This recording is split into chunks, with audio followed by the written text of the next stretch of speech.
കല്ലൂസ് വ്ലോഗിലെ പുതിയൊരു വീഡിയോയിലേക്ക് എല്ലാവർക്കും സ്വാഗതം. അപ്പം നമ്മുടെ വിശേഷങ്ങളൊക്കെ കൂടെ എല്ലാവരും അറിയുന്നുണ്ടെന്ന് വിചാരിക്കുന്നു. ഇന്നും ചെറിയൊരു വിശേഷം പങ്കുവയ്ക്കാനാണ് കേട്ടോ വന്നിട്ടുള്ളത്. പെട്ടെന്നാണ് എൻ്റെ പപ്പയും മമ്മിയും ഒരു സർപ്രൈസ് പോലെ നമ്മുടെ വീട്ടിലേക്ക് വന്നിട്ടുള്ളത് കേട്ടോ.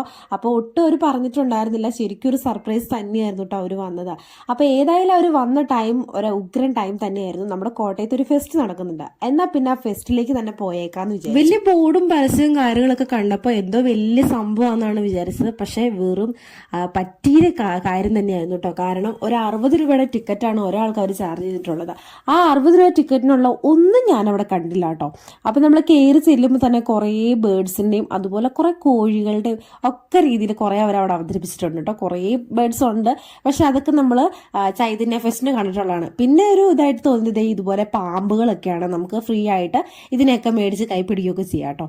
ആ ഒരു ഇത് മാത്രമേ ഞാൻ കണ്ടുള്ളൂ. പിന്നെ പല ടൈപ്പ് സാധനങ്ങളുണ്ടെന്ന് പറഞ്ഞാലും ഈ 60 രൂപ ടിക്കറ്റിന് ഒരിക്കലും ഇത് മുതലാവില്ല എന്ന് തന്നെ പറയാം കേട്ടോ. വളരെ കുറച്ച് ഐറ്റംസ് മാത്രമേ ഉണ്ടായിരുന്നുള്ളൂ. പിന്നെ ഇത് കാണാം, ആ ഒരു ചെറിയൊരു ഇത് നേരം പോക്ക്, ടൈം പാസ് അല്ലോ, അതുപോലെ ചെറിയൊരു എന്താ പറയുക, അത് എനിക്ക് ഒട്ടും ഒരു നല്ല രീതിയിൽ തോന്നിയില്ല കേട്ടോ. പിന്നെ ഈ ഐറ്റംസിനെയൊക്കെ നമുക്ക് അടുത്ത് നിന്ന് കാണാം, തൊടാം, ഫോട്ടോസ് എടുക്കാം, അങ്ങനെയൊക്കെ ഉള്ളൊരു ഇതേ ഉണ്ടായിരുന്നുള്ളൂ കേട്ടോ. എങ്കിലും പക്ഷേ ടിക്കറ്റ് കുറച്ച് അന്യായമാണെന്ന് തന്നെ ഞാൻ പറയൂ കേട്ടോ.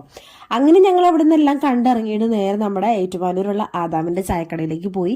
അവിടെ പോയിട്ട് നൈറ്റ് ഫുഡ് അവിടെ കഴിച്ചേക്കാമെന്ന് വിചാരിച്ചു കേട്ടോ. അങ്ങനെ ഇത് ഞങ്ങൾ പോയി പല ഐറ്റംസ് ഒക്കെ ഓർഡർ ചെയ്തു. അവിടുത്തെ ഏറ്റവും സ്പെഷ്യൽ ബിരിയാണിയാണ്, പൊതി ബിരിയാണി. അത് ഓൾറെഡി ഞങ്ങൾ ട്രൈ ചെയ്തു. പിന്നെ പത്തിരി അങ്ങനെ സാധനങ്ങളൊക്കെ കഴിച്ച് ഞങ്ങൾ തിരിച്ച് വീട്ടിൽ വന്ന് കയറിയപ്പോഴേക്കും ഇതേ അടിപൊളി മഴ. പിന്നെ കുറേ നേരം വർത്താനൊക്കെ പറഞ്ഞ് വിശേഷമൊക്കെ പറഞ്ഞ് ഞങ്ങൾ കുറേ നേരം ഇരുന്നതിന് ശേഷം നേരെ കിടന്നുറങ്ങി കേട്ടോ.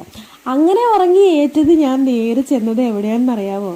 കോതമംഗലം വീട്ടിലെത്തിയിട്ടുണ്ട് കേട്ടോ. ഞാൻ അന്ന് രാവിലെ കോതമംഗലം വീട്ടിലേക്ക് പോകുന്നു. രാവിലത്തെ വീഡിയോസ് ഒന്നും എടുക്കാൻ പറ്റില്ല, കാരണം പെട്ടെന്നായിരുന്നു തീരുമാനങ്ങളെല്ലാവരും. പപ്പയുടെ മമ്മിയും പോന്നപ്പോൾ അവരുടെ കൂടെ തിരിച്ചു പോകുന്നതാണ് കേട്ടോ. അപ്പോൾ തീരുമാനങ്ങളൊക്കെ പെട്ടെന്നായതുകൊണ്ട് വീഡിയോസും കാര്യങ്ങളൊന്നും എടുക്കാൻ പറ്റിയില്ല. അങ്ങനെ വീട്ടിൽ വന്നു ചായ കുടിക്കുവാണ് കേട്ടോ. അന്നേരമാണ് എൻ്റെ കണ്ണിലേക്ക് ഒരു കാഴ്ച കണ്ടത്. നമ്മുടെ ഫ്രണ്ടിലുണ്ടായിരുന്ന റബ്ബർ തോട്ടം ഫുള്ളായിട്ട് അവർ വെട്ടി കളഞ്ഞു കേട്ടോ.